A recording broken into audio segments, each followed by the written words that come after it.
নমস্কার বন্ধুরা, দেখে নেব আপনার পার্টনার আপনাকে কি এই মুহূর্তে মনে করছে না তার কাজের দিকে ধ্যান আছে। Please help me. দুটো কার্ড নেব, একটা তার কাজের দিকে ধ্যান আছে, একটা আপনাকে সে মনে করছে। এ নেব, সে আপনাকে মনে করছে। আর এইটা নেব, সে কাজের মধ্যে আছে।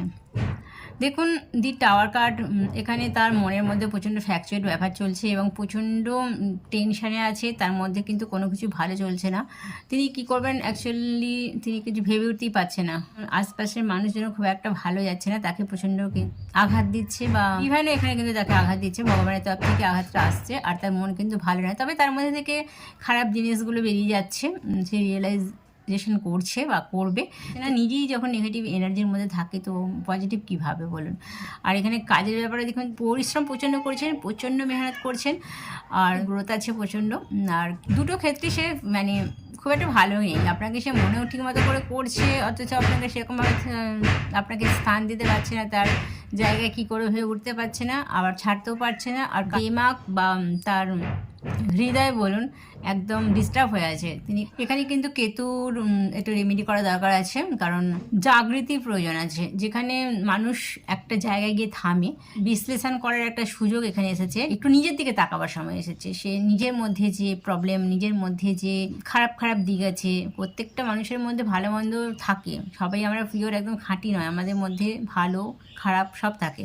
সেই খারাপ দিকগুলোকে খুঁজে বার করার সময় এসেছে, ভগবান সময় দিয়েছেন। সেই খারাপ দিকগুলোকে রেকটিফাই করে নিন। আপনি যে দেবতাকে ভালোবাসেন সেই দেবতার সাথে প্রচণ্ড অ্যাটাচ থাকুন, তার কৃপা আপনি পাবেন। তো আপনার যে প্রবলেমগুলো হচ্ছে, ধরুন লাভ লাইফই বলুন বা রিলেশনশিপের ক্ষেত্রেই বলুন, যে কোনো রিলেশনশিপের ক্ষেত্রেই, তো সেই জায়গাগুলো আস্তে আস্তে কিওর হয়ে যাবে। এবং আপনার যে ভুলগুলোর জন্য আপনি মানুষের কাছে খারাপ হচ্ছেন, মন্দ হচ্ছেন, সেই দিকগুলোও ঠিক হয়ে যাবে। আর কাজের জায়গায় আপনি যথেষ্ট মেহনত করছেন, জাস্ট আপনার মনটা খারাপ থাকার জন্যই ঠিকমতো কাজটাকে সেরে উঠতে পারছেন না।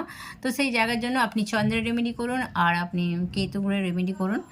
কেতুগুড়ের রেমেডির জন্য কিন্তু আপনি অবশ্যই মেডিটেশন করতে পারেন এবং নিজের মধ্যে নিজেকে একটুখানি খুঁজতে পারেন। এটাও একটা সুন্দর একটা রেমেডি, কোনো পয়সাও লাগবে না, অথচ নিজের মধ্যে নিজেকে একটা বেশ ভালো রিয়েলাইজেশনও আসবে, একটা অনুভূতি আসবে, যে অনুভূতিটা কিন্তু মানুষকে এগিয়ে নিয়ে যেতে যায়, এগিয়ে নিয়ে যাবে সুন্দর একটা পথে, এবং মনটাও খুব ভালো থাকবে, একটু ফুরফুরে মেজাজ তৈরি হবে।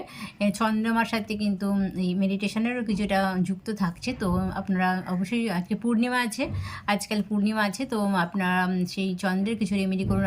অন্তত রাত্রে আপনারা একটি চাঁদের আলোটা গায়ে লাগান, সেটাও কিন্তু অনেকটা কাজ দেয়।